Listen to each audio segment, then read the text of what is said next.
어머니, 그거 왜 보세요? 며느리 수진이의 비명 같은 목소리가 거실을 찢었습니다. 제 손에는 펼쳐진 일기장이 들려 있었어요. 처음엔 그냥 궁금했습니다. 며느리가 매일 밤 몰래 끄적이던 그 낡은 공책, 화장대 서랍 깊숙이 숨겨둔 그 일기장이 뭐가 그리 대단하다고. 그런데 첫 장을 넘기는 순간 제 눈앞이 깜깜해졌습니다. 날짜, 금액, 그리고 제 이름. 한 줄 한 줄 읽어 내려갈수록 손끝이 벌벌 떨렸어요. 7년 동안 친딸처럼 아꼈던 그 아이가 이런 짓을 하고 있었다니. 서둘러 일기장을 덮었지만 이미 본 것들이 머릿속에서 지워지지 않았습니다. 어머니! 수진이가 방문을 박차고 들어왔습니다. 제 손에 들린 일기장을 본 수진이의 얼굴이 하얗게 질렸어요.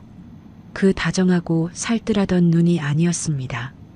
한 번도 본 적 없는 차가운 눈으로 저를 노려보더니 일기장을 낚아채고 현관문을 박차고 나갔습니다. 쿵! 문이 닫히는 소리가 집안을 울렸어요. 그날 밤 아들에게 전화했습니다. 떨리는 목소리로 며느리 일기장 이야기를 꺼냈어요. 아들이 뭐라고 했는지 아세요? 엄마, 수진이가 무슨 일기를 써? 가계부 같은 거 잘못 본 거 아니야? 됐으니까 그만 좀 해. 제가 낳은 아들이, 제 아들이 그 말을 했습니다. 저는 전화기를 내려놓고 한참을 가만히 앉아 있었어요. 72년을 살면서 그날 밤처럼 무서운 밤은 없었습니다. 며느리가 무서운 게 아니었어요. 내 편이 아무도 없다는 게 그게 진짜 무서웠습니다. 그런데 여러분, 진짜 무서운 건 그 다음이었어요. 그날 이후로 수진이가 달라졌습니다. 아무 일도 없었다는 듯이 아침밥을 차리고 웃고 안부를 물었어요. 그 웃는 얼굴이 저는 그게 더 소름이 끼쳤습니다. 오늘은 72살 할머니가 며느리 일기장을 펼쳤다가 온몸이 얼어붙은 사연을 가져왔어요. 7년 동안 딸처럼 아꼈던 며느리의 일기장에 대체 뭐가 적혀 있었길래 그랬을까요? 영상 끝까지 함께 해주세요. 안녕하세요. 저는 강순남입니다. 올해로 72이 됐어요.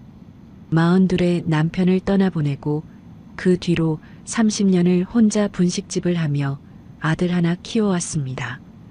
그렇게 평생을 악착같이 살아서 집 한 채, 적금 몇 개 마련해 놓고 이제야 좀 쉬나 싶었는데 며느리 일기장을 펼치는 순간 제 인생이 통째로 뒤집어졌습니다.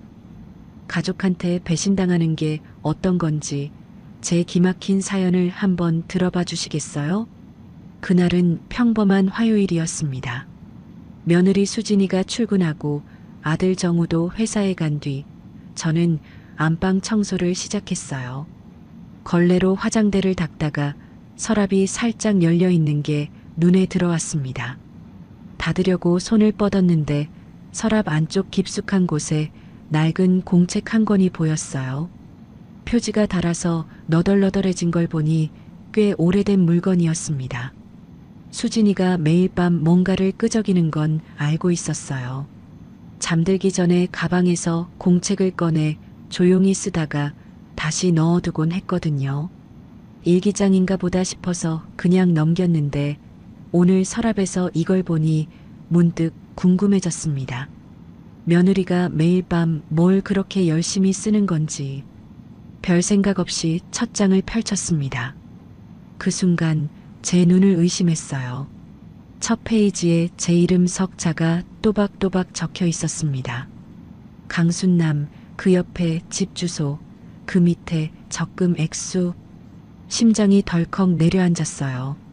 페이지를 넘기니 제 이름 옆에 보험 종류가 줄줄이 나오고 각 항목마다 날짜와 금액이 빼곡하게 정리되어 있었습니다. 손끝이 파르르 떨리기 시작했어요. 가계부가 아니었습니다. 제 명의로 된 재산 목록이 한눈에 들어오게 정리되어 있었고 각 항목 옆에는 이전 시기와 방법이 적혀 있었어요. 부동산 시세 변동까지 꼼꼼하게 기록해 놨더라고요. 마지막 페이지를 넘기는 순간 올해 날짜와 함께 굵은 글씨로 적힌 두 글자가 눈에 꽂혔습니다. 최종 실행. 저는 그 자리에 털썩 주저앉았습니다. 서둘러 일기장을 덮었어요. 손이 너무 떨려서 공책을 제대로 잡을 수가 없었습니다.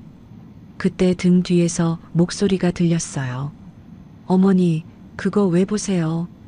수진이가 방문 앞에 서 있었습니다. 일찍 퇴근한 모양이었어요. 수진이의 시선이 제 손에 들린 일기장에 꽂혀 있었습니다. 수진이의 얼굴이 하얗게 질렸어요.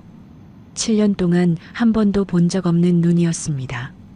그 다정하고 따뜻하던 눈이 사라지고 차갑고 날카로운 눈이 저를 노려보고 있었어요.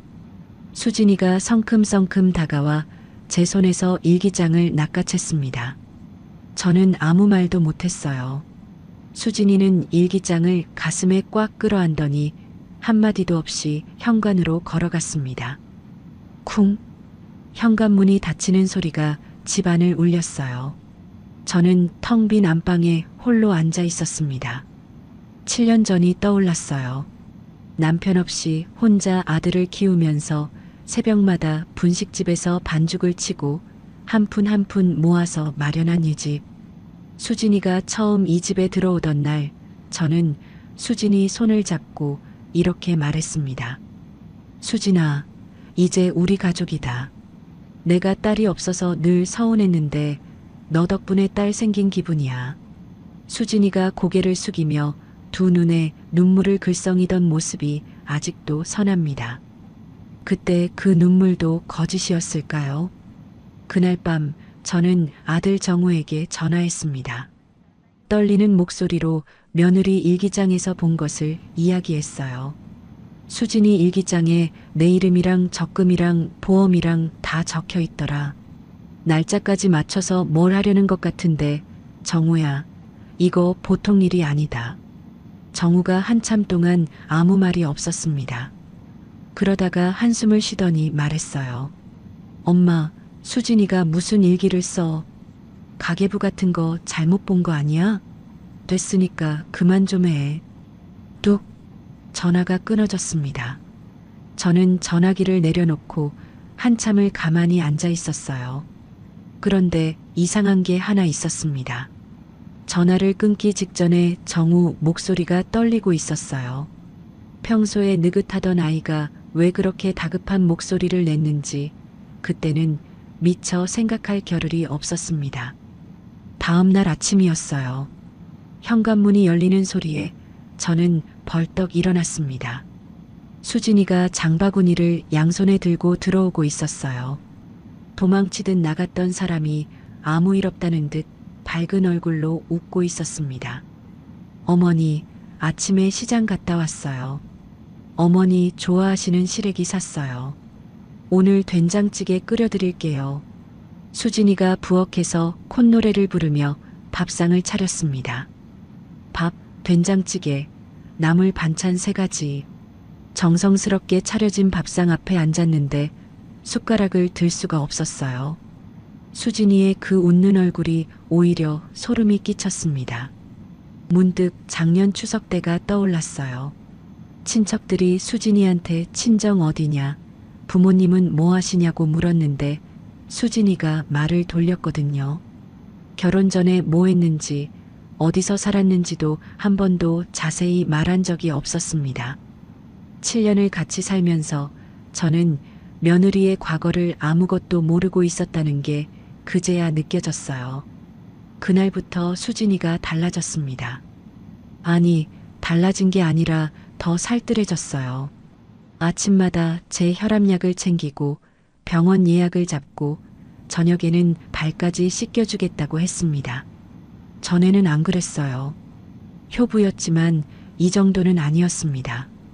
이 갑작스러운 친절이 일기장 속 계획의 일부가 아닐까, 그 생각이 머리에서 떠나질 않았어요. 며칠이 지나도 수진이는 일기장에 대해 한마디도 안 했습니다. 마치 그날 일이 없었던 것처럼요. 그런데 밤마다 수진이가 가방에서 공책을 꺼내 뭔가를 적는 건 여전했어요. 불을 끈 뒤에도 이불 속에서 핸드폰 불빛으로 공책을 들여다보는 걸 저는 봤습니다. 그때 깨달았어요. 수진이가 일기장을 집에서 쓸 수밖에 없는 이유가 있었던 겁니다. 매일 밤 상황을 확인하고 계획을 고치고 날짜를 바꾸고 있었던 거예요. 저는 매일 밤 그 소리를 들으며 이불을 꼭 쥐고 잠을 청했지만 눈이 감기질 않았습니다. 수진이의 갑작스러운 친절이 시작된 지 닷새째 되는 날이었습니다.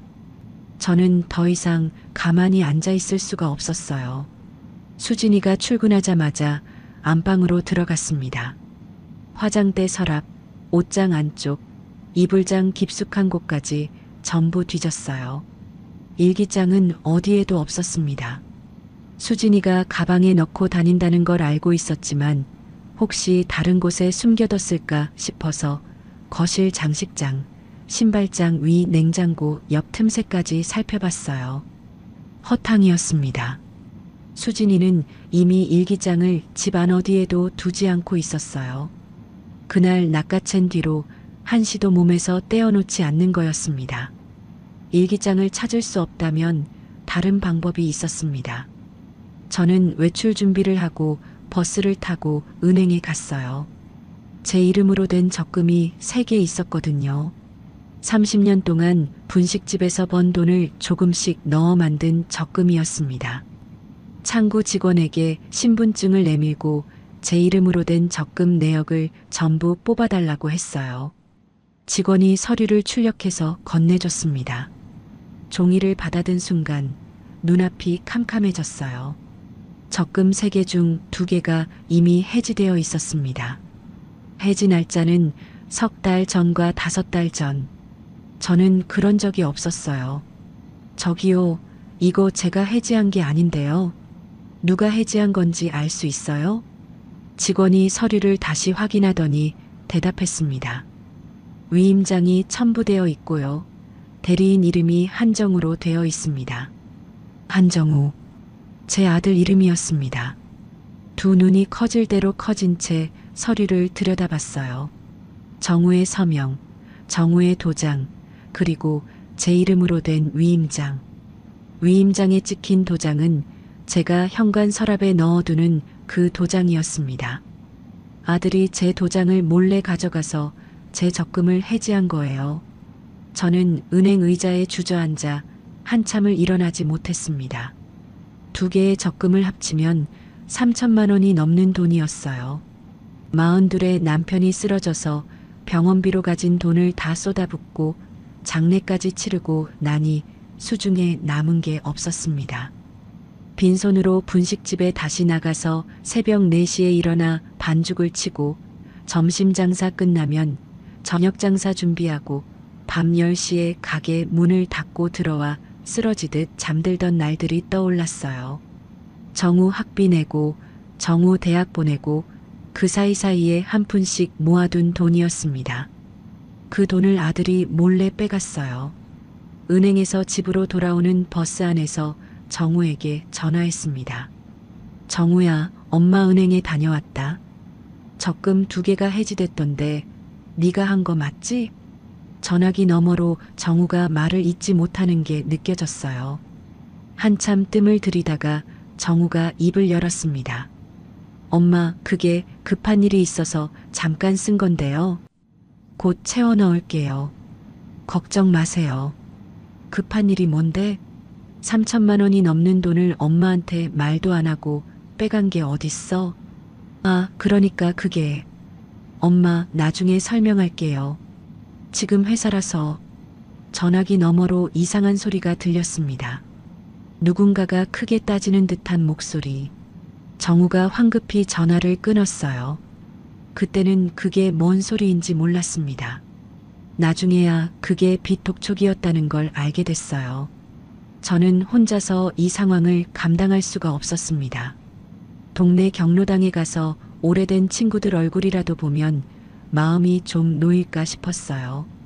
경로당에서 바둑 두고 있던 김말순이가 제 얼굴을 보더니 물었습니다. 순남아, 무슨 일 있어? 안색이 왜 그래? 저는 말순이 옆에 앉아서 조심스럽게 입을 열었어요. 말순아, 우리 수진이 있잖아. 그 애가 좀 이상해. 수진이가? 그 효부가? 어디가 이상한데? 며칠 전에 수진이 일기장을 봤는데 거기에 내 재산이 다 적혀 있더라고. 적금이며 보험이며 집까지. 날짜 맞춰서 뭘 하려는 것 같아. 말순이가 눈을 동그랗게 뜨더니 손을 내저었습니다. 에이, 순남아. 수진이가 그럴 리가 있어? 내가 봐도 수진이는 진짜 효부야. 우리 며느리는 명절 때 코빼기도 안 비치는데 수진이는 매일 시장 받아들인다며? 네가 요즘 잠을 못 자서 예민해진 거 아니야? 옆에 있던 박옥분이도 거들었어요. 맞아, 순남아. 가계부 같은 거 잘못 본 거 아닐까? 요즘 젊은 애들은 가계부도 꼼꼼하게 쓴다던데. 두 사람 다 제 말을 안 믿었습니다. 아들도 안 믿고 친구들도 안 믿고 세상에 제 편은 아무도 없는 것 같았어요. 고개를 숙이고 집으로 돌아왔습니다.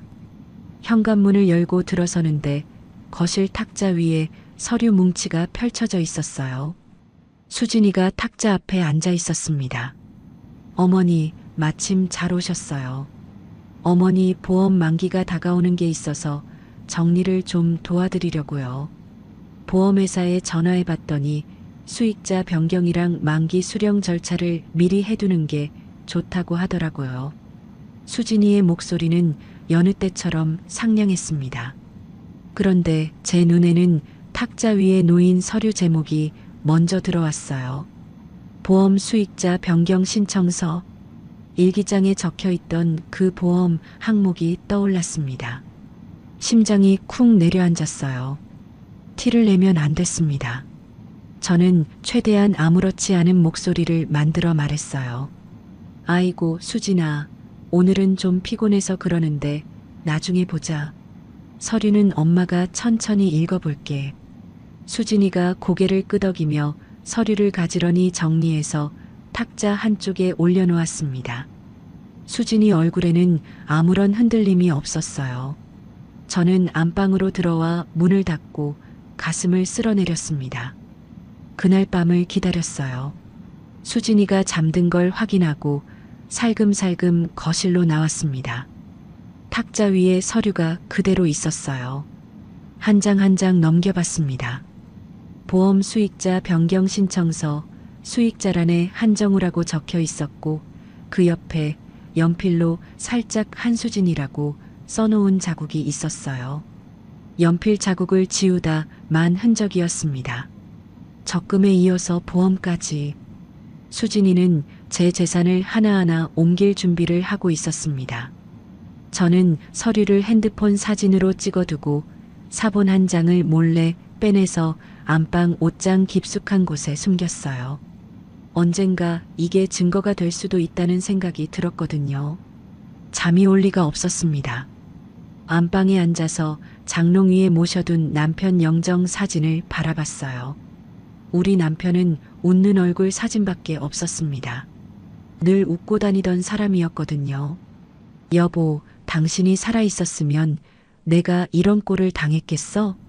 아무도 대답하지 않는 방 안에서 저는 영정 사진을 끌어안고 소리 없이 울었습니다.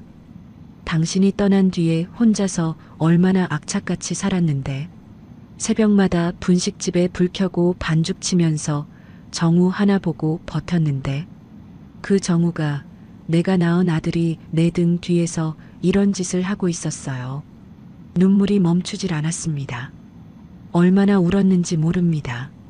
겨우 눈물을 닦고 이불을 뒤집어 쓰려는데 거실에서 수진이 방문 여닫는 소리가 났어요. 숨을 죽이고 귀를 기울였습니다. 가방 지퍼 여는 소리, 사각사각 뭔가를 쓰는 소리. 수진이가 또 일기장을 쓰고 있었습니다. 이 밤에도 제 재산에 대한 계획을 고치고 날짜를 바꾸고 있는 거예요. 저는 이불을 꼭 움켜쥐고 새벽이 올 때까지 눈을 뜨고 있었습니다. 다음 날 아침이었어요. 수진이가 밥상을 차리다가 밝은 목소리로 말했습니다. 어머니, 다음 주에 정우 씨랑 셋이 같이 은행에 가요.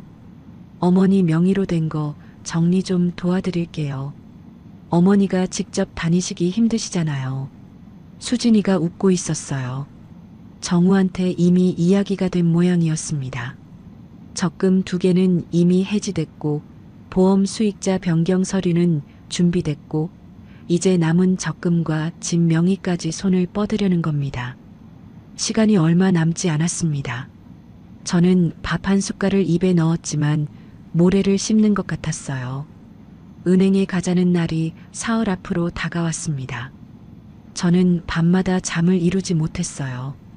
적금 2개는 이미 사라졌고 보험 수익자 변경 서류까지 준비된 상황에서 은행까지 끌려가면 남은 것마저 다 빼앗기는 겁니다. 뭐라도 해야 했어요. 그날 밤 수진이가 잠든 걸 확인하고 안방에서 나왔습니다. 거실을 지나 수진이 방 앞에 섰어요. 문을 열고 들어가는 건 위험했지만 수진이 외출할 때 벗어놓고 간 겨울 코트가 옷걸이에 걸려 있었습니다. 코트 안주머니를 뒤졌어요.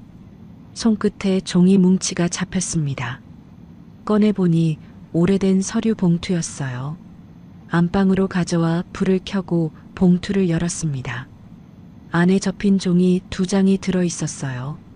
첫 번째 종이를 펼치는 순간 숨이 멎는 줄 알았습니다. 혼인신고서 사본이었어요. 그런데 신랑 이름이 한정우가 아니었습니다. 박민재, 모르는 이름이었어요. 2번째 종이를 펼쳤습니다. 이혼 확인서였어요. 한수진, 박민재. 이혼 날짜는 정우와 결혼하기 1년 전이었습니다.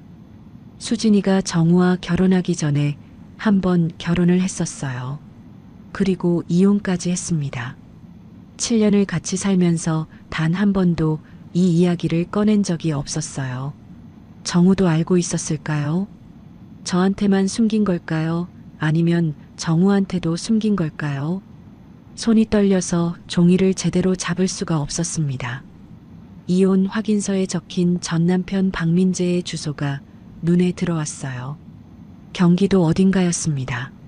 저는 그 주소를 메모지에 옮겨 적고 서류를 원래대로 접어서 봉투에 넣은 뒤 코트 안주머니에 도로 넣어뒀어요. 다음 날 아침 수진이와 정우가 나란히 식탁에 앉아 있었습니다. 어머니, 모레 은행 같이 가시는 거 잊지 않으셨죠? 수진이가 밝은 얼굴로 물었어요. 저는 숟가락을 놓고 말했습니다. 수진아, 엄마가 어제부터 속이 안 좋아서 그러는데 은행은 좀 미루자. 속이 너무 쓰려서 외출을 못하겠다. 수진이의 눈빛이 순간 흔들렸어요. 하지만 금방 웃는 얼굴로 돌아왔습니다. 어머니, 그럼 병원부터 가셔야 하는 거 아니에요? 제가 예약해 드릴까요? 옆에 앉은 정우의 표정이 굳어졌습니다.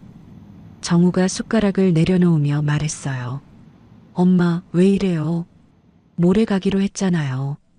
수진이가 회사에 반차까지 냈는데 속이 안 좋다니까 좀 미뤄달라는 게 그렇게 어려운 소리야? 정우가 입을 다물었습니다. 수진이가 정우의 팔을 살짝 잡으며 말했어요. 괜찮아요. 어머니 몸이 먼저지. 어머니, 천천히 좋아지시면 그때 가요. 수진이의 목소리는 다정했지만 저를 바라보는 눈은 차가웠어요. 그 눈빛을 저는 놓치지 않았습니다. 그날 오전 수진이와 정우가 모두 출근한 뒤 저는 메모지에 적어둔 주소를 들고 전화기 앞에 앉았습니다. 경기도 그 동네 부동산에 전화를 하기로 했어요. 114에 전화해서 그 주소 근처 부동산 번호를 물어봤습니다. 2군데 번호를 받아서 첫 번째 곳에 전화했어요. 여보세요, 거기 부동산이죠? 제가 좀 여쭤볼 게 있어서요. 혹시 그 동네에 박민재라는 사람 아세요? 박민재요? 글쎄요, 잘 모르겠는데요. 첫 번째는 허탕이었습니다. 2번째 부동산에 전화했어요. 여보세요, 거기 부동산이시죠? 저는 경기도 쪽에 아는 분을 찾고 있는데요. 혹시 박민재라는 사람이 그 근처에 살았었는지 아세요? 전화기 너머로 잠깐 침묵이 흘렀습니다. 박민재? 아, 혹시 한호 부동산 옆에 살던 그 집 아들? 한수진이랑 결혼했다가 이혼한? 심장이 쿵 뛰었어요. 네, 맞아요. 그 한수진이요. 부동산 사장이 기억을 더듬으며 이야기를 시작했습니다. 그 집이 원래 시어머니 혼자 사시던 집이었거든요. 한수진이가 시집 온 뒤로 시어머니를 잘 모시고 산다고 동네에서 소문이 자자했어요. 효부라고. 근데 한 3, 4년 살더니 갑자기 그 집이 매물로 나왔어요. 시어머니 명의였던 집이 팔리고 그 뒤에 한수진이가 이혼하고 떠났어요. 시어머니는 어디로 갔는지 모르겠고 등에 식은땀이 줄줄 흘렀습니다. 똑같았어요. 시어머니 집에 들어와서 효부 소리를 듣고 시어머니 명의 집을 팔아버리고 이혼하고 떠났다. 지금 제가 당하고 있는 것과 똑같은 일이었습니다. 사장님, 혹시 그 시어머니 연락처를 아세요? 아이고, 그건 모르죠. 집 팔린 뒤로 어디로 가셨는지 소식이 끊겼어요. 전화를 끊고 한참을 가만히 앉아 있었습니다. 전 시어머니 연락처를 알아야 했어요. 하지만 방법이 없었습니다. 이혼 확인서에 적힌 주소 외에는 단서가 없었어요. 그래도 포기할 수 없었습니다. 메모지에 부동산 사장이 말한 내용을 하나하나 적어뒀어요. 은행 가기로 한 날이 다가왔습니다. 아침부터 수진이가 외출 준비를 하고 정우가 현관에서 신발을 신고 있었어요. 어머니, 오늘은 좀 괜찮으세요? 같이 가시죠. 수진이가 순남의 팔을 잡으며 말했습니다. 정우도 현관에 서서 기다리고 있었어요. 저는 더 이상 핑계를 댈 수가 없었습니다. 셋이 함께 집을 나섰어요. 은행에 도착하자 수진이가 미리 준비해온 서류 봉투를 가방에서 꺼냈습니다. 창구에 앉아 직원에게 서류를 내밀며 말했어요. 시어머니 명의 적금 해지건이랑 명의 변경건 처리하려고 왔는데요. 수진이 입에서 적금 해지라는 말이 나오는 순간 제 안에서 뭔가가 끊어졌습니다. 저는 창구 직원을 똑바로 바라보며 말했어요. 안 합니다. 적금 해지 안 해요. 명의 변경도 안 합니다. 창구 안이 조용해졌어요. 수진이가 고개를 돌려 저를 바라봤습니다. 정우가 제 옆에 바짝 붙어 앉으며 목소리를 낮췄어요. 엄마, 왜 이래요? 사람들 보고 있잖아요. 다 엄마 위해서 하는 건데. 나를 위한 거면 내 적금을 왜 몰래 해지해? 내가 모를 줄 알았어? 정우의 얼굴에서 핏기가 빠졌습니다. 수진이가 재빨리 끼어들었어요. 어머니, 여기서 이러시면 곤란해요. 집에 가서 천천히 이야기해요. 이야기할 거 없다. 나는 아무것도 안 해. 저는 의자에서 일어나 은행을 나왔습니다. 정우가 뒤따라 나왔어요. 은행 앞 인도에서 정우가 제 앞을 막아섰습니다. 엄마, 왜 이래요? 진짜 왜 이래요? 엄마가 지금 고집 부리면 나중에 더 복잡해진다고요. 정우의 목소리가 떨리고 있었어요. 걱정이 아니었습니다. 다급함이었어요. 왜 이렇게 다급한지, 왜 3천만 원을 몰래 빼갔는지, 왜 전화할 때마다 목소리가 떨리는지, 적금 해지, 수진이의 일기장, 은행 압박, 이 모든 게 연결되어 있다는 것을 저는 이제 확신했습니다. 집에 돌아왔지만 수진이도 정우도 아무 말이 없었어요. 저녁 내내 거실에 무거운 침묵만 흘렀습니다. 정우는 방에 들어가 문을 닫았고 수진이는 부엌에서 설거지를 하며 콧노래를 불렀어요. 아무 일도 없었다는 듯이. 그 콧노래가 저한테는 비명보다 무서웠습니다. 밤이 깊어지고 수진이와 정우가 방에 들어간 뒤 저는 안방에 홀로 앉았습니다. 이혼 확인서에 적힌 주소, 부동산 사장의 말 해지된 적금 통장, 보험 수익자 변경 서류. 하나하나 머릿속에 펼쳐놓고 맞춰봤어요. 수진이는 전 남편 집에서도 시어머니한테 효부 소리를 들으며 살다가 시어머니 명의 집을 팔게 만들고 이혼하고 떠났습니다. 그리고 지금 똑같은 일을 제게 하고 있어요. 정우는 몰래 제 적금을 빼갔고 수진이와 함께 남은 재산까지 가져가려 하고 있습니다. 우연이 아니었어요. 처음부터 계획이었습니다. 두 다리에 힘이 빠졌습니다. 장롱 위 남편 영정 사진이 희미한 불빛 아래서 저를 내려다보고 있었어요. 여보, 나 이 집 지켜야 해. 당신이 없어도 내가 지켜야 해. 그렇게 말했지만 어디서부터 어떻게 해야 할지 알 수가 없었습니다. 아들도 며느리도 내 편이 아닌 이 집에서 72 먹은 늙은이가 혼자 무엇을 할 수 있는지 저는 두 주먹을 꼭 쥐고 뜬 눈으로 밤을 새웠습니다. 다음 날 오후 저는 집에 있을 수가 없었습니다. 수진이는 출근했고 정우도 나갔지만 빈집에 혼자 앉아 있으면 벽이 저를 짓누르는 것 같았어요. 신발을 신고 아무 생각 없이 밖으로 나왔습니다. 발이 저절로 동네 공원 쪽으로 향했어요. 공원 벤치에 앉았는데 몸에 힘이 하나도 없었습니다. 벤치에 앉아서 멍하니 나무를 바라보고 있었어요. 바람이 불어서 나뭇잎이 흔들리는 걸 보면서 내가 지금 뭘 해야 하는 건지 아무 생각도 나지 않았습니다. 아들한테도 버림받고 며느리한테도 속고 친구들도 내 말을 안 믿고 72 먹은 늙은이가 혼자서 할 수 있는 게 뭐가 있을까? 그때 옆에서 누군가 말을 걸었어요. 순남이 아주머니, 여기서 뭐해요? 고개를 돌리니 최판수 씨가 서 있었습니다. 분식집 시절부터 20년 넘게 단골이었던 분이에요. 경찰에서 퇴직하고 지금은 같은 동네에서 혼자 살고 있는 분인데 매일 오후에 이 공원으로 산책을 나오셨거든요. 분식집 할 때는 거의 매일 점심을 드시러 오셨어요. 떡볶이에 어묵 국물을 꼭 따로 달라고 하시던 분이었습니다. 아, 판수 씨. 그냥 바람 좀 쐬러 나왔어요. 판수 씨가 제 옆에 앉더니 제 얼굴을 한참 들여다봤어요. 밥은 먹었어요? 네, 먹었어요. 거짓말이었습니다. 아침부터 아무것도 못 먹었어요. 판수 씨가 제 얼굴을 보더니 아무 말 없이 일어났습니다.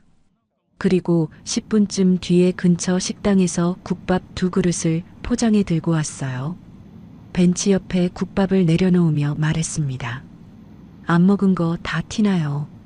얼굴이 반쪽이 됐는데 일단 먹어요. 따뜻한 국밥 냄새가 코끝을 스쳤습니다.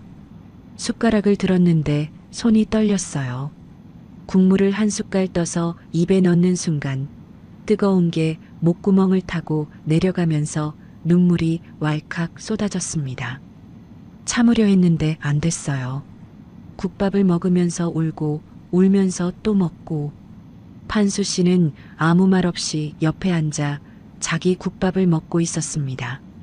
한참을 울고 나니 조금 숨통이 트이는 것 같았어요. 저는 판수 씨에게 하나씩 이야기를 꺼냈습니다. 며느리 일기장에서 본 것, 아들이 적금을 몰래 해지한 것, 수진이의 이혼 전력, 부동산 사장한테 들은 이야기, 은행에서 있었던 일, 처음부터 끝까지 다 말했어요. 판수 씨의 표정이 점점 굳어졌습니다. 국밥 숟가락을 내려놓고 저를 바라보며 물었어요.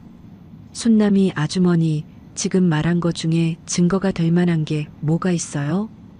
은행에서 뽑은 적금 해지 내역이 있고요. 수진이가 만들어 놓은 보험 수익자 변경 서류 사본을 사진 찍어뒀어요. 원본 사본도 한 장 빼놨고요. 옷장에 숨겨뒀어요. 판수 씨가 고개를 끄덕이더니 목소리를 낮췄습니다. 이건 단순하게 가족끼리 말다툼할 일이 아니에요. 아드님이 어머니 도장 몰래 가져가서 적금을 해지한 거면 그것만으로도 문제가 되는 거고 며느리가 재산을 빼돌리려고 계획을 세운 거면 더 큰 문제예요. 우선 증거부터 안전한 데로 옮기는 게 먼저입니다. 저는 그날 저녁 수진이가 잠든 뒤에 옷장에서 서류와 사진을 꺼내 봉투에 담았어요. 다음 날 아침 일찍 판수 씨 집에 가서 봉투를 맡겼습니다. 판수 씨가 봉투를 받아들며 말했어요. 이건 제가 보관하고 있을 테니까 걱정 마세요. 그리고 그 전 남편 쪽 시어머니 연락처 저도 좀 알아볼게요. 근데 쉽지는 않을 거예요. 저는 판수 씨한테만 맡기고 기다리고 싶지 않았습니다. 내일은 내가 직접 해야 한다는 생각이 들었어요. 경로당에 컴퓨터가 있었거든요. 매주 화요일에 대학생 자원봉사자가 와서 어르신들한테 컴퓨터를 가르쳐주고 있었어요. 저는 그 대학생한테 부탁해보기로 했습니다. 화요일 오후에 경로당에 갔어요. 자원봉사 대학생 이름이 준혁이었습니다. 안경 쓴 마른 청년인데 말이 없고 점잖은 아이였어요. 준혁아, 할머니 좀 도와줄 수 있겠니? 네, 할머니. 뭘 찾으시는데요? 경기도 쪽에 사는 사람을 찾고 싶은데 이름이랑 옛날 주소만 알거든. 인터넷으로 찾을 수 있는 방법이 있을까? 준혁이가 고개를 갸우뚱하더니 컴퓨터 앞에 앉았습니다. 제가 알려준 주소 근처의 동네 카페, 주민 모임, 지역 게시판 같은 것을 검색했어요.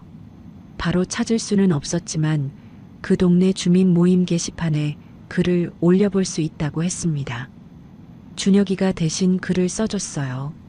경기도 그 동네에 사시던 어르신을 찾고 있다는 내용이었습니다. 이틀이 지나도 답이 없었어요. 사흘째 되는 날 준혁이한테서 전화가 왔습니다. 할머니, 게시판에 답글이 하나 달렸어요. 그 동네 슈퍼 사장님이 연락처를 아실 수도 있다고요. 저는 바로 경로당으로 가서 준혁이와 함께 답글에 적힌 슈퍼 번호로 전화했어요. 슈퍼 사장님이 전 시어머니가 이사한 뒤 간간히 전화를 하신다며 허락을 받고 연락처를 알려줘도 되겠냐고 물었습니다. 저는 사정을 이야기하고 꼭 좀 부탁드린다고 했어요.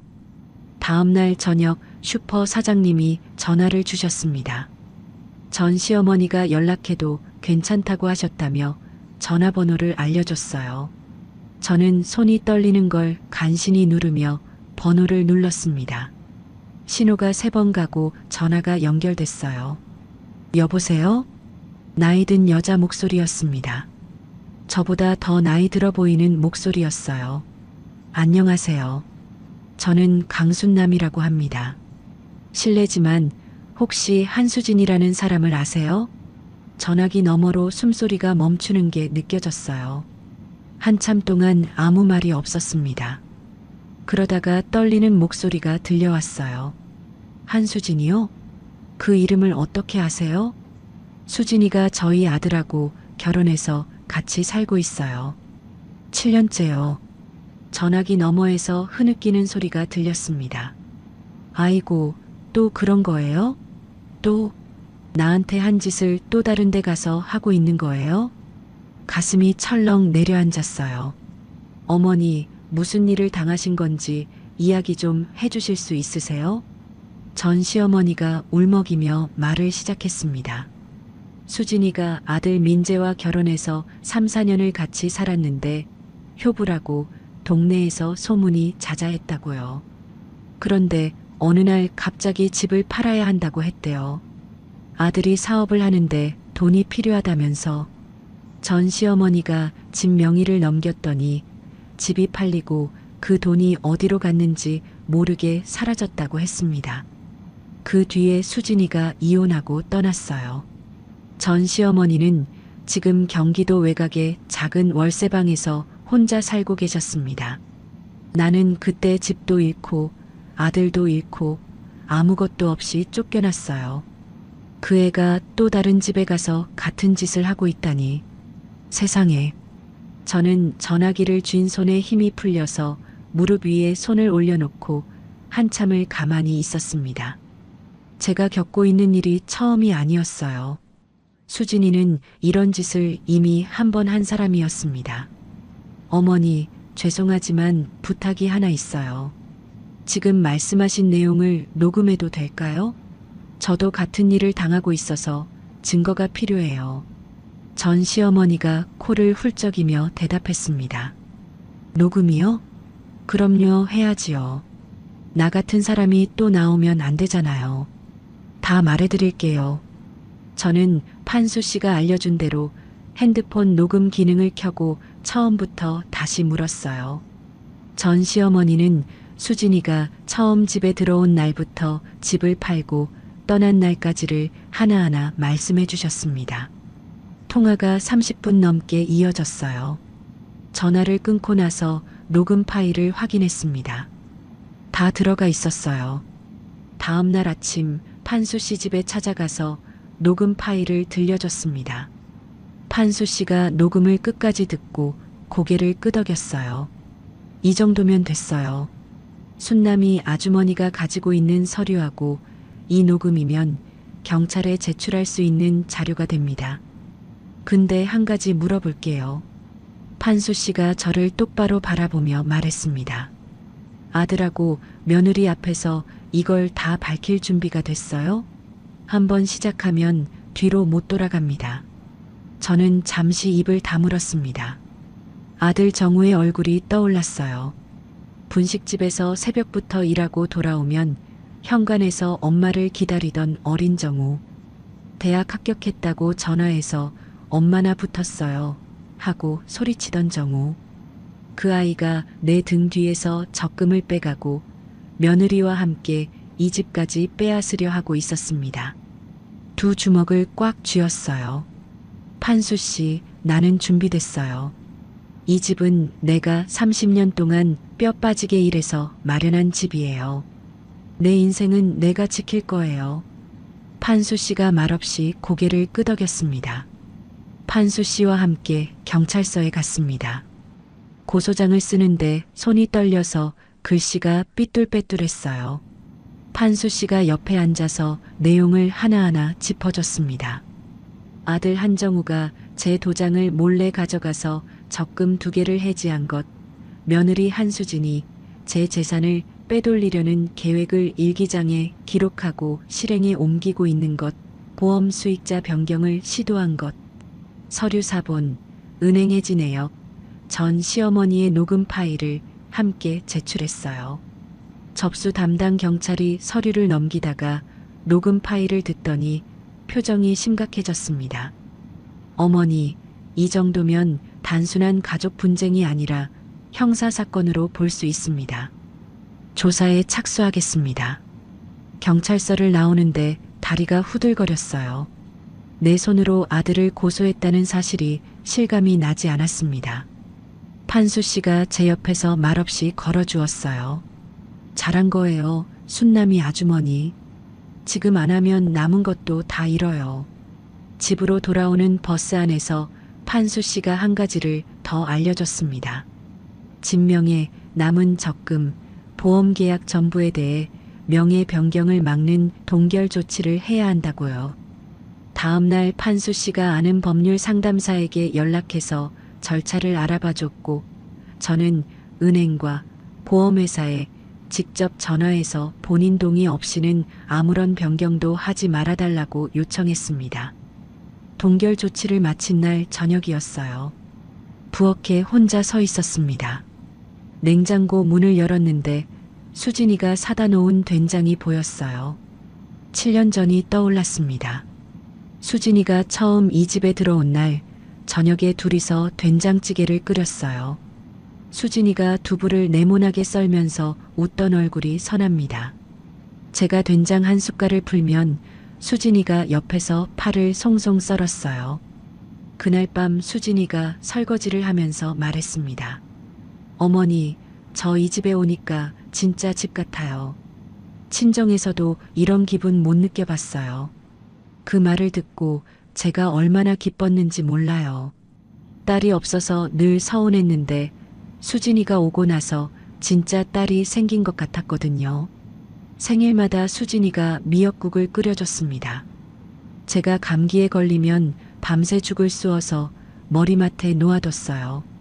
무릎이 아파서 병원에 갈 때마다 수진이가 팔짱을 끼고 같이 걸어줬습니다. 7년 동안 쌓아온 그 시간들이 전부 거짓이었다니. 저는 부엌 바닥에 쪼그려 앉아서 한참을 울었습니다. 이기고 지는 게 중요한 게 아니었어요. 며느리를 진짜 딸처럼 아꼈던 제 마음이 그게 혼자만의 마음이었다는 게 너무 아팠습니다. 겨우 눈물을 닦고 일어났어요. 울 시간이 없었습니다. 이제 끝을 내야 했어요. 사흘 뒤 저는 정우와 수진이를 거실로 불렀습니다. 토요일 아침이라 둘 다 집에 있었어요. 탁자 앞에 나란히 앉은 정우와 수진이를 보면서 저는 탁자 위에 서류를 하나씩 꺼내 놓았습니다. 첫 번째, 은행에서 뽑은 적금 해지 내역서. 탁자 위에 탁 놓으며 말했어요. 정우야, 이거 네가 엄마 도장 몰래 가져가서 해지한 적금이다. 3달 전에 하나, 5달 전에 하나. 3천만 원이 넘는 돈이야. 정우의 얼굴에서 핏기가 빠졌습니다.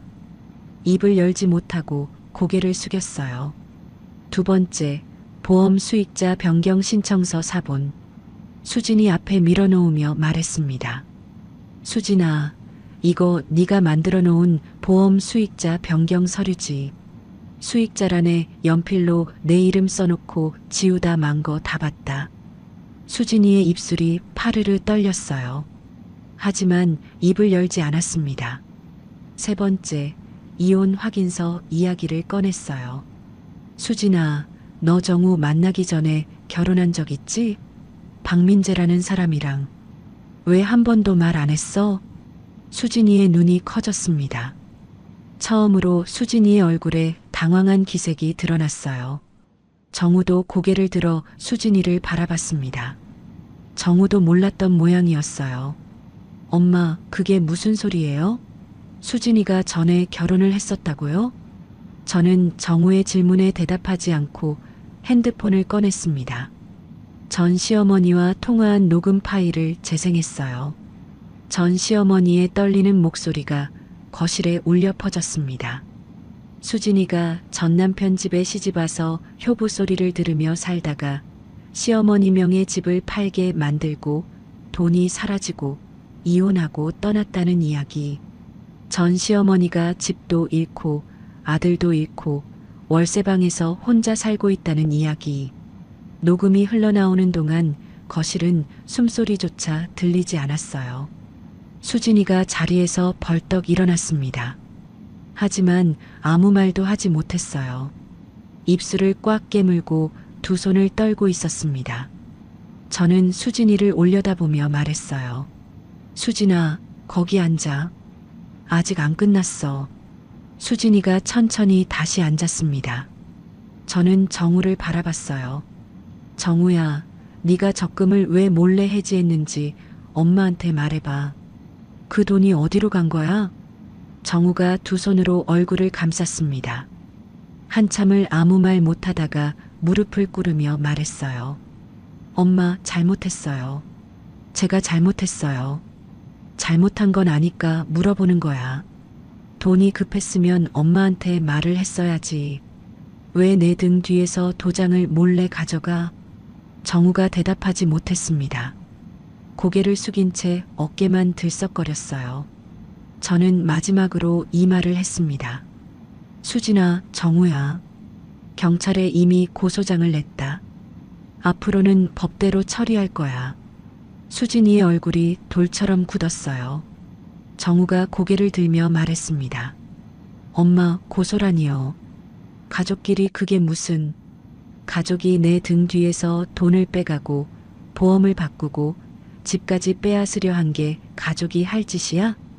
정우가 입을 다물었습니다. 저는 수진이를 똑바로 바라봤어요. 수진아, 7년 동안 내가 널 어떻게 대했는지 너도 알지. 딸이 없어서 너를 진짜 딸처럼 아꼈어. 그게 나한테 얼마나 큰 마음이었는지 너는 모를 거다. 수진이가 고개를 숙였습니다. 아무 말도 하지 않았어요. 저는 더 이상 할 말이 없었습니다. 탁자 위에 서류가 펼쳐진 채 거실에 긴 침묵이 내려앉았어요. 그날 저녁 수진이와 정우가 짐을 쌌습니다. 큰 가방 2개와 종이 상자 몇 개. 7년의 세월이 그 안에 들어갔어요. 현관에서 수진이가 신발을 신는데 수진이 평소에 신고 다니던 분홍색 슬리퍼가 신발장 아래에 남아 있었습니다. 수진이가 그걸 보고도 집어가지 않았어요. 쿵! 현관문이 닫혔습니다. 저는 텅 빈 거실에 서서 한참 동안 움직이지 못했어요. 수진이 슬리퍼가 현관에 놓여 있는 걸 보다가 고개를 돌렸습니다. 부엌에서 된장찌개 냄새가 났어요. 아침에 수진이가 끓여놓고 간 찌개였습니다. 그 냄새가 코끝을 찌르는데 가슴이 미어졌어요. 저녁 8시쯤 초인종이 울렸습니다. 문을 열었더니 판수 씨가 냄비를 하나 들고 서 있었어요. 오늘은 혼자 있으면 안 될 것 같아서요. 소고기 무국인데 집에서 끓여왔어요. 저는 아무 말 없이 문을 열어줬습니다. 판수 씨가 부엌에 들어가 냄비를 올려놓고 밥을 퍼서 2그릇을 차렸어요. 마주 앉아 국을 한 숟갈 떴습니다. 뜨거운 국물이 목을 타고 내려갔어요. 판수 씨, 이상한 게 있어요. 뭐가요? 이겼는데 왜 이렇게 가슴이 아픈지 모르겠어요. 다 밝혀냈고 둘 다 내보냈는데 이기면 시원할 줄 알았거든요. 판수 씨가 숟가락을 내려놓고 저를 바라봤습니다. 시원한 게 아니라 그게 맞는 거예요. 가족을 내보내는 건 이기는 게 아니니까. 저는 고개를 끄덕이다가 결국 눈물이 흘렀어요. 판수 씨는 아무 말 없이 제 국그릇에 국물을 한 국자 더 떠줬습니다. 뜨거운 국물과 뜨거운 눈물이 동시에 흘러내리는 밤이었습니다. 수진이와 정우가 떠난 뒤 집이 너무 조용했습니다. 아침에 눈을 뜨면 부엌에서 그릇 부딪히는 소리가 나야 하는데 아무 소리도 안 들렸어요. 밥을 혼자 차려 먹는 게 이렇게 어색한 일인 줄 몰랐습니다. 그래도 괜찮았어요. 조금씩 일상을 되찾아가고 있었거든요. 아침에 공원을 산책하고 경로당에 가서 친구들과 화투를 치고 저녁에는 혼자 밥을 해먹고 그렇게 일주일이 지났습니다. 월요일 오전에 경찰서에서 전화가 왔어요. 강순남 어르신이시죠? 고소건 관련해서 조사 진전이 있습니다. 출석해 주실 수 있으세요? 다음 날 경찰서에 갔습니다. 담당 형사가 저를 조사실에 앉히고 서류를 펼쳤어요. 어르신, 아드님 한정우 씨 조사 과정에서 확인된 게 있습니다. 한정우 씨가 도박으로 진 빚이 상당합니다. 현재 파악된 것만 수억 원이에요. 수억 원. 귀를 의심했어요. 도박이라고요? 우리 정우가 도박을요? 네. 최근 2, 3년 사이에 급격하게 불어난 것으로 보입니다. 여러 곳에서 돈을 끌어왔고 어르신 명의 적금 해지도 그 빚 때문인 것으로 진술했습니다. 형사가 서류를 한 장 더 넘기며 말했어요. 그리고 한수진 씨도 이 빚 상황을 알고 있었던 것으로 보입니다. 두 사람이 함께 어르신의 재산을 정리하려 한 정황이 확인됐습니다. 머릿속이 하얘졌어요. 도박이라니. 정우가 전화할 때마다 목소리가 떨리고 적금을 몰래 해지하고 은행에서 그렇게 다급하게 굴었던 이유가 도박 빚 때문이었습니다. 30년 동안 새벽부터 분식집에서 일하며 모은 돈을 아들이 도박판에 쏟아부었다는 거예요. 아들의 도박 문제를 전혀 모르고 있었다는 게 화가 났습니다. 아들한테 화가 난 게 아니라 그걸 몰랐던 저 자신한테 화가 났어요.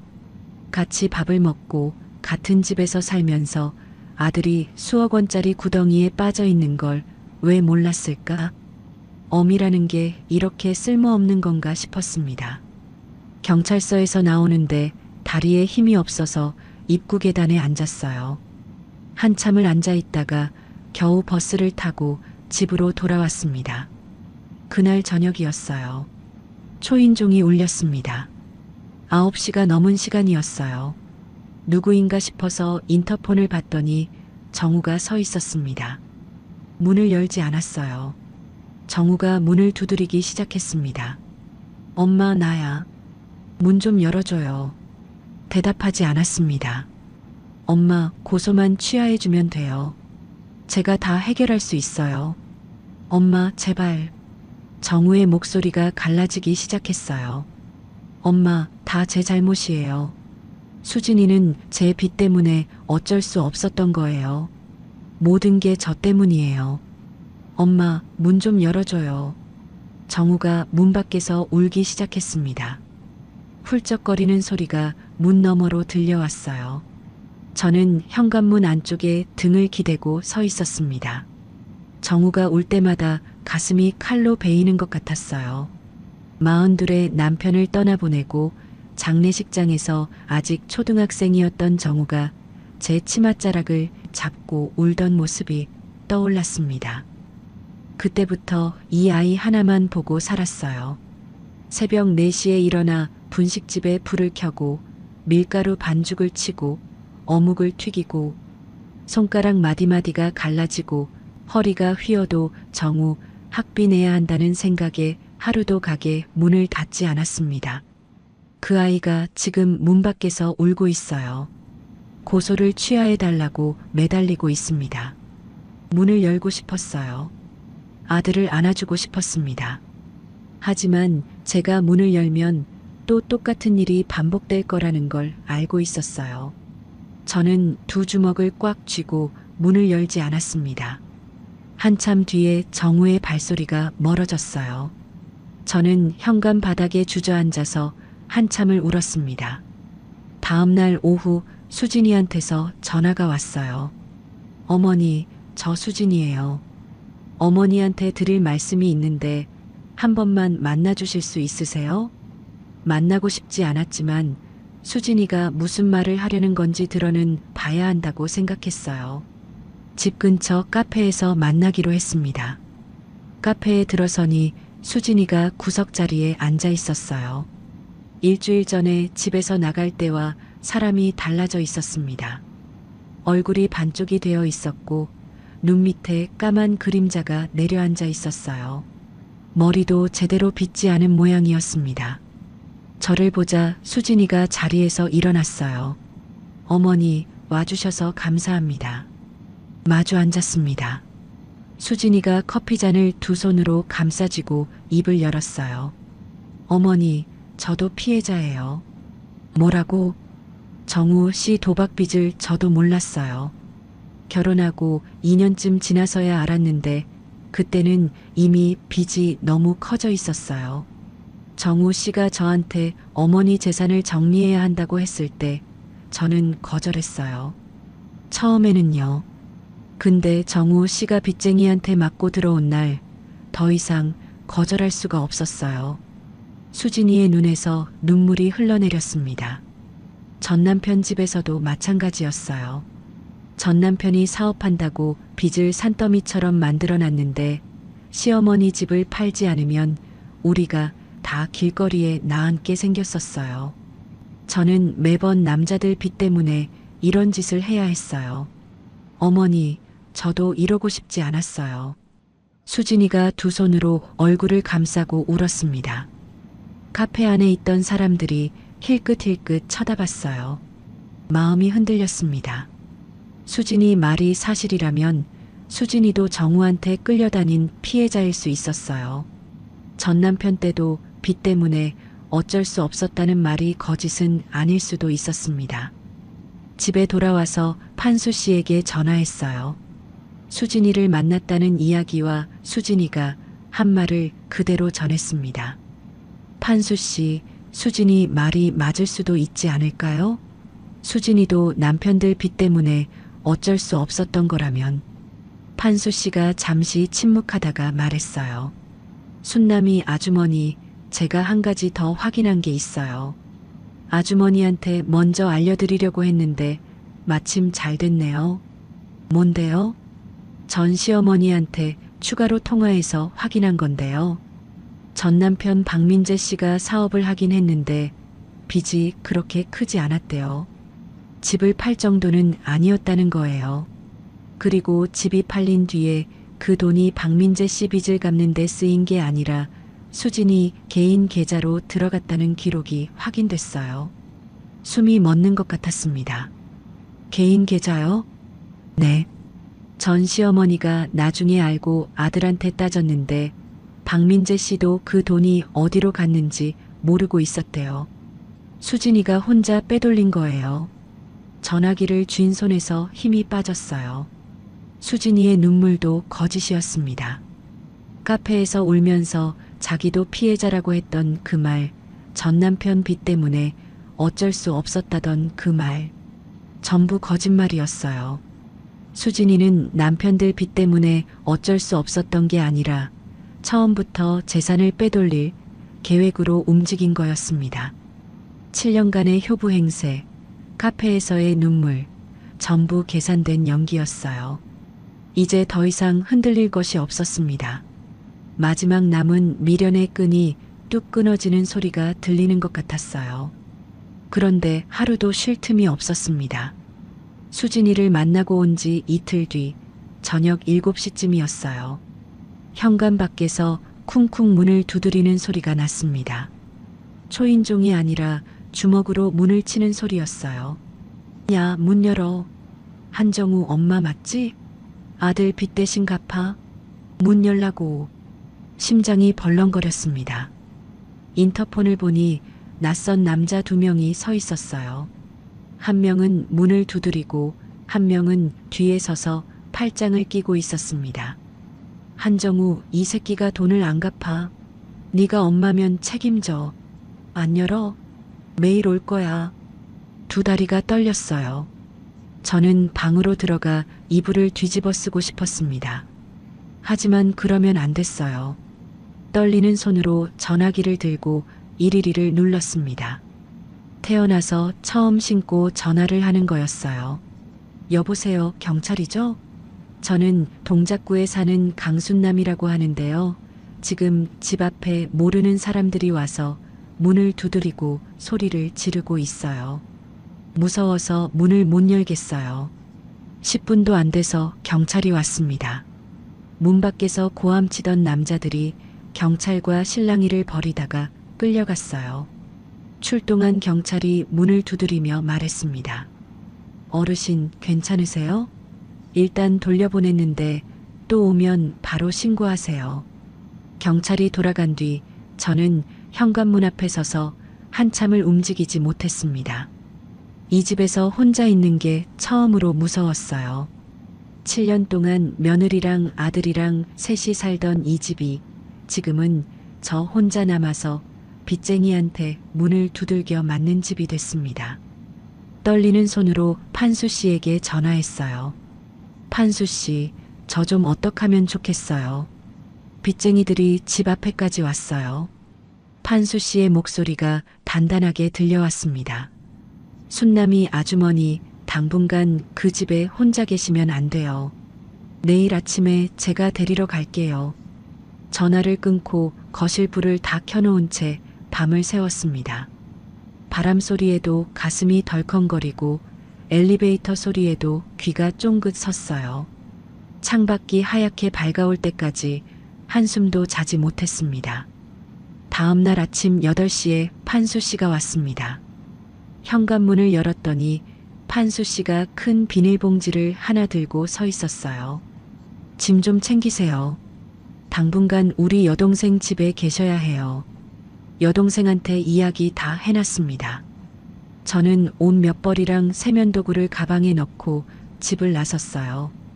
현관문을 잠그면서 뒤를 돌아봤습니다. 30년 동안 지켜온 이 집을 남의 집처럼 떠나야 한다는 게 억울했어요. 하지만 빚쟁이들이 또 올 수 있는 상황에서 혼자 버티는 건 위험했습니다. 판수 씨 여동생 집은 버스로 새 정거장 거리에 있었어요. 여동생 최영자 씨는 혼자 사시는 분이었는데 저를 보자마자 손을 잡고 안으로 들였습니다. 어머, 순남이 언니. 오빠한테 다 들었어요. 얼마든지 계세요. 방 하나 비어 있으니까 편하게 쓰세요. 영자 씨가 따뜻한 숭늉을 내오며 말했어요. 남의 집에 짐을 풀면서 코끝이 시큰했지만 이 사람들의 따뜻함에 겨우 마음이 놓였습니다.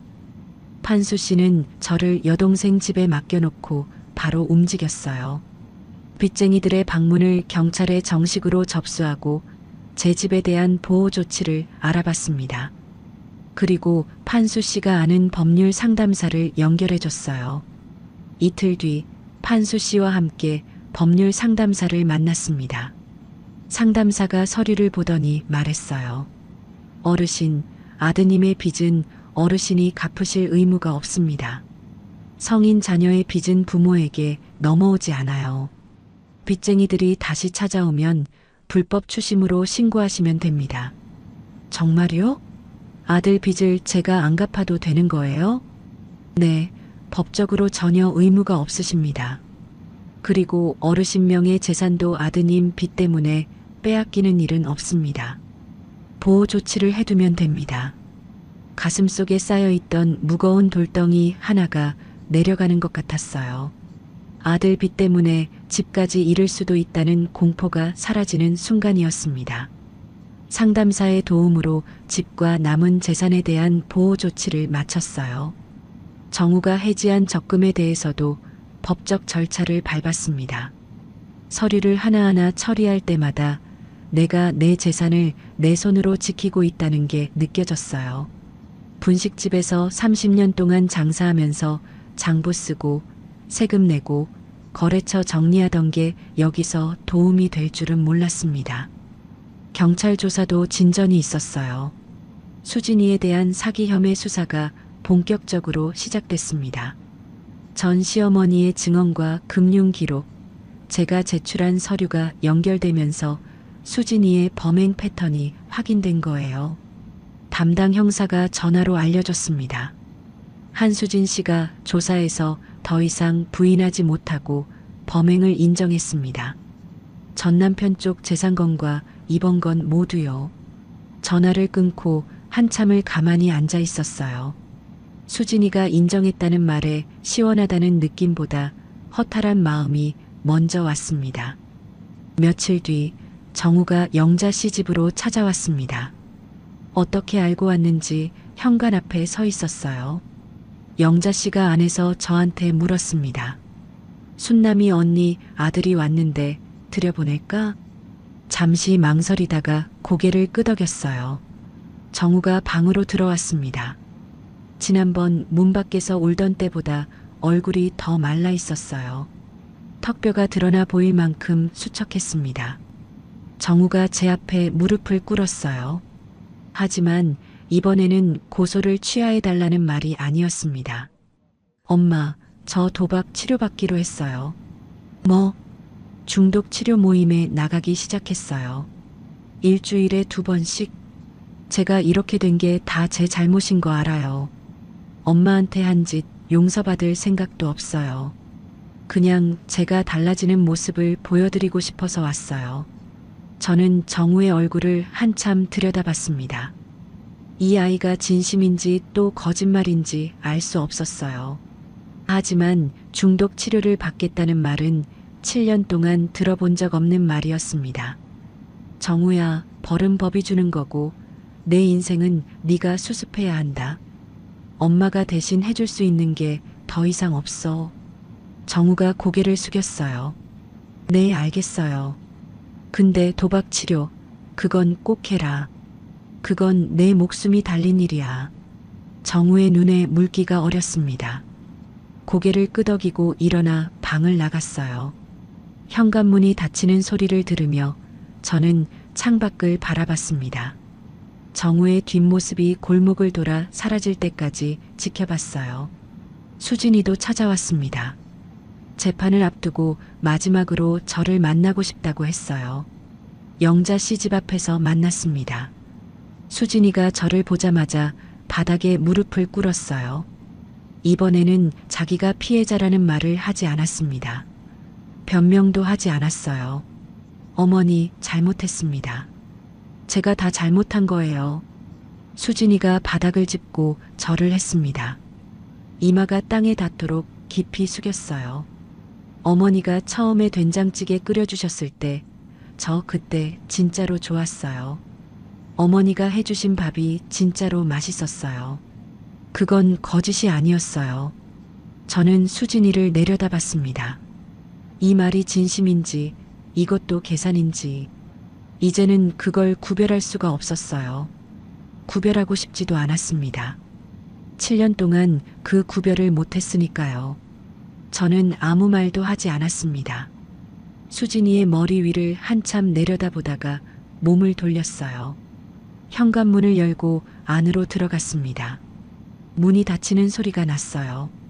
수진이가 밖에서 한참을 울다가 떠났다는 걸 나중에 영자 씨한테 들었습니다. 보름쯤 지나서 집으로 돌아왔어요. 빚쟁이 문제가 경찰에 접수되고 더 이상 찾아오지 않게 되면서 판수 씨가 이제 돌아가도 괜찮다고 했습니다. 현관문을 열고 들어서니 집에서 먼지 냄새가 났어요. 보름 동안 사람이 살지 않은 집은 금방 낡아 보였습니다. 거실을 둘러봤어요. 현관에 수진이 슬리퍼가 있던 자리는 비어 있었습니다. 제가 떠나기 전에 치워뒀거든요. 수진이 방이었던 안방으로 들어갔어요. 화장대 서랍을 열었습니다. 텅 비어 있었어요. 일기장이 있던 자리, 서류 봉투가 있던 자리, 다 비어 있었습니다. 빈 서랍을 한참 바라보다가 조용히 닫았어요. 장롱 위 남편 영정 사진 앞에 섰습니다. 여보, 우리 집 지켰다. 내가 지켰어. 남편은 사진 속에서 웃고 있었어요. 늘 그렇듯이 저도 웃었습니다.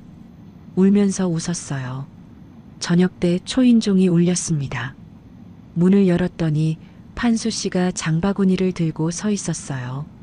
순남이 아주머니 분식집 하실 때 떡볶이가 그렇게 맛있었는데 요즘은 그 맛을 어디서도 못 먹겠어요. 혹시 떡볶이 한번 해줄 수 있어요? 판수 씨가 장바구니를 들어 보였습니다. 떡, 고추장, 어묵, 파.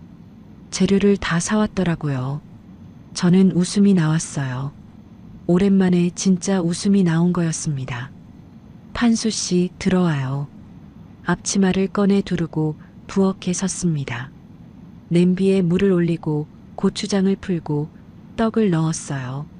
손이 기억하고 있었습니다. 30년 동안 매일 했던 일이니까요. 냄비에서 보글보글 소리가 나고 매콤한 냄새가 부엌을 채웠습니다. 7년 만에 처음으로 제가 먹고 싶은 걸 제가 하고 싶을 때 저를 위해 만드는 요리였어요. 떡볶이를 접시에 담아 탁자에 놓았습니다. 판수 씨와 마주 앉아 떡볶이를 한 젓가락 집었어요.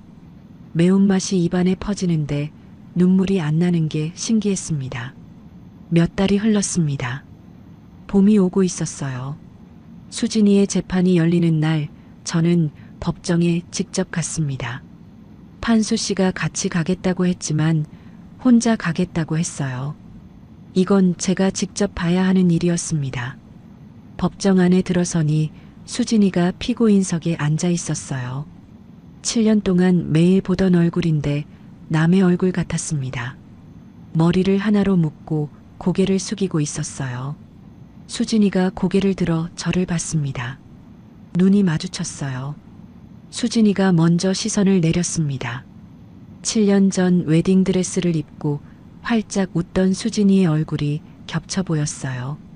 그날 제가 수진이 손을 잡고 딸이 생긴 것 같다고 했을 때 수진이가 두 눈에 눈물을 글썽이던 모습, 그 얼굴과 지금 피고인석에 앉아 있는 얼굴이 같은 사람이라는 게 믿기지 않았습니다. 저는 잠시 눈을 감았어요. 재판이 시작됐습니다. 검사가 수진이의 정가를 읽었어요. 전 남편 집에서 시어머니 명의 재산을 빼돌린 기록, 그 돈이 수진이 개인 계좌로 들어간 금융 기록, 전 시어머니의 증언 녹음이 차례대로 제출됐습니다. 이어서 제가 제출한 서류들이 나왔어요. 일기장에 대한 진술, 보험 수익자 변경 서류, 정우가 해지한 적금 내역. 하나하나 읽힐 때마다 수진이의 어깨가 조금씩 내려갔습니다. 수진이의 변호사가 수진이도 남편의 도박 빚에 시달린 피해자라는 점을 주장했어요.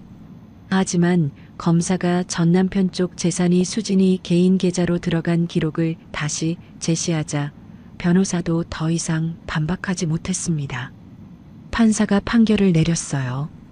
사기 혐의 유죄. 실형이었습니다.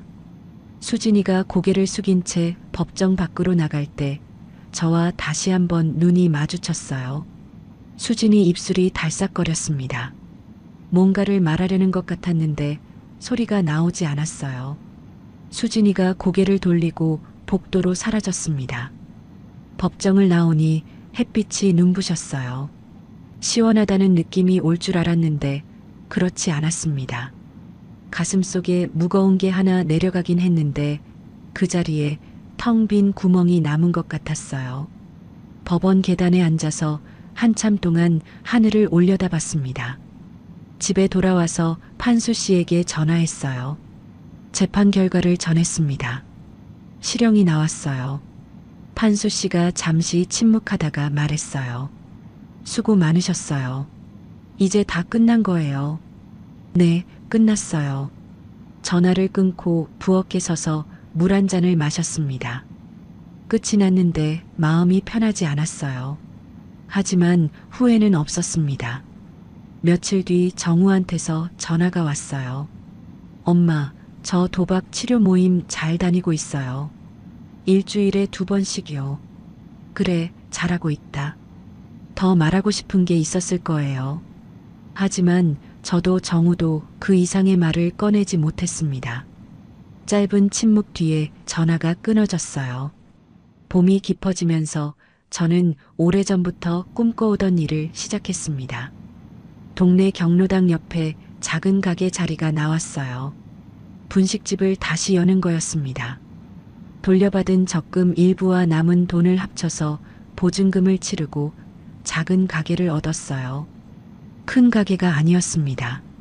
탁자 4개에 의자 16개. 그걸로 충분했어요. 간판을 달아야 했습니다.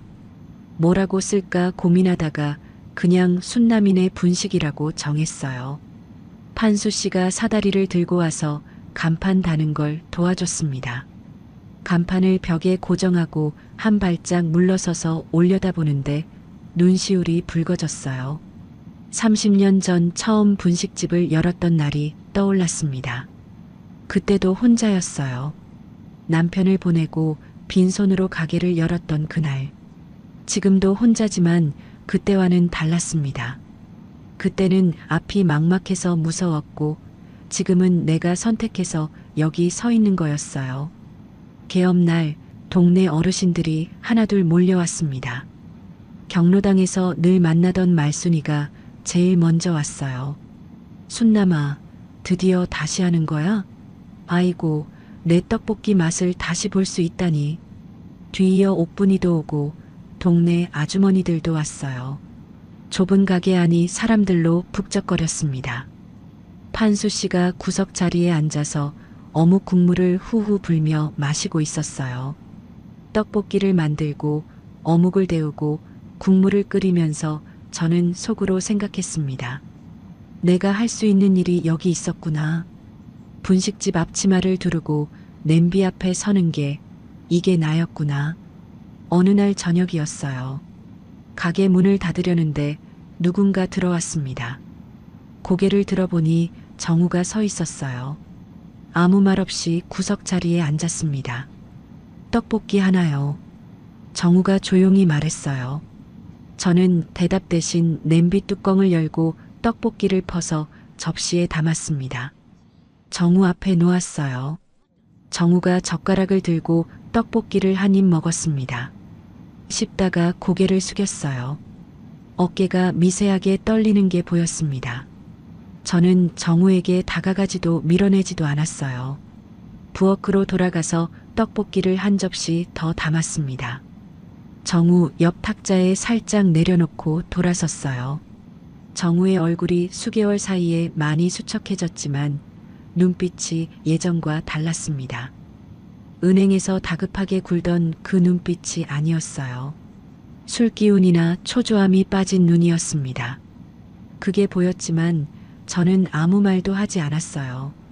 가게 문을 닫은 저녁, 판수 씨가 들렀습니다. 순남이 아주머니, 이제 다 끝난 거니까 편하게 사세요. 편하진 않아요. 근데 후회는 없어요. 판수 씨가 웃으며 고개를 끄덕였어요. 그거면 됐어요. 판수 씨가 돌아간 뒤 저는 가게 불을 끄고 잠시 의자에 앉았습니다. 어두운 가게 안에서 냄비 뚜껑에 맺힌 김방울이 천천히 흘러내리는 걸 바라봤어요. 내일 아침이면 또 이 가게에 불을 켜고 냄비에 물을 올리고 떡볶이를 만들겠지요. 그게 제 하루이고 제 인생이었습니다. 다음 날 아침 가게 문을 열고 냄비에 물을 올렸어요. 단골 어르신들이 하나둘 들어오며 인사를 건넸습니다. 순남아, 오늘도 맵게 해줘. 아이고, 아침부터 어묵 국물 냄새 좋다. 가게 안에 김이 모락모락 피어올랐어요. 저는 앞치마를 고쳐 매며 생각했습니다. 72년을 살면서 가장 무서웠던 건 일기장이 아니었어요. 내 편이 아무도 없다고 느꼈던 그 순간이 가장 무서웠습니다. 하지만 결국 나를 지켜준 건 나 자신이었어요. 앞치마를 메고 냄비 앞에 선 이 두 손이 30년 전에도 나를 살렸고 지금도 나를 살리고 있었습니다. 오늘도 저는 제 자리에 서서 제 하루를 삽니다. 순남 씨의 이야기 어떠셨나요? 겨울이 아무리 매섭게 몰아쳐도 봄은 반드시 찾아오더라고요.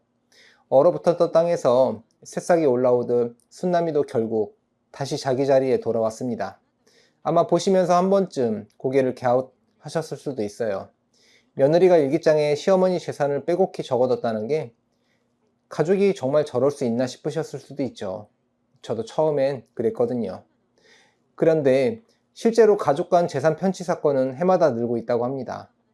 경찰청 통계를 보면 친족 간 사기 범죄가 매년 수천 건씩 접수되고 있고 피해자의 상당수가 60대 이상 어르신이라고 합니다. 가까운 사이일수록 방심하기 쉽고 피해를 입어도 신고를 망설이는 경우가 많기 때문이에요. 다만 오늘 사연은 실제 경험담을 바탕으로 각색한 것이라는 점 양해 부탁드립니다. 전달 과정에서 일부 과장이나 극중 요소가 더해졌을 수 있습니다. 하지만 이 이야기가 주는 교훈은 분명해요. 첫째, 본인 명의의 통장, 보험, 부동산은 반드시 직접 관리하시고 도장은 가족이라도 함부로 맡기지 마세요. 둘째, 나이가 들었다고 스스로를 무력하다고 여기지 마세요. 순남씨처럼 72세에도 자기 인생을 지킬 수 있습니다. 셋째, 이상한 낌새가 보이면 혼자 끙끙 앓지 마시고 믿을 수 있는 사람에게 꼭 이야기하세요. 도움의 손길은 생각보다 가까이에 있어요. 넷째, 내 인생의 주인은 끝까지 나 자신입니다. 누가 뭐래도 포기하지 않으면 길은 반드시 열려요. 혹시 지금 가족한테 서운한 일을 당하고 속 아리를 하고 계신 분이 있다면 순남씨처럼 용기를 내보세요. 내 재산은 내가 직접 확인하고 내 마음은 내가 먼저 지켜야 합니다. 혼자가 아니에요. 이 겨울이 지나면 여러분의 가정에도 따뜻한 김이 모락모락 피어오를 거예요. 순남씨의 분식집처럼 여러분의 내일도 다시 활짝 문을 열 수 있습니다. 구독과 좋아요, 알림 설정을 눌러주시면 여러분께도 순남씨처럼 진정한 행복이 찾아올 거예요.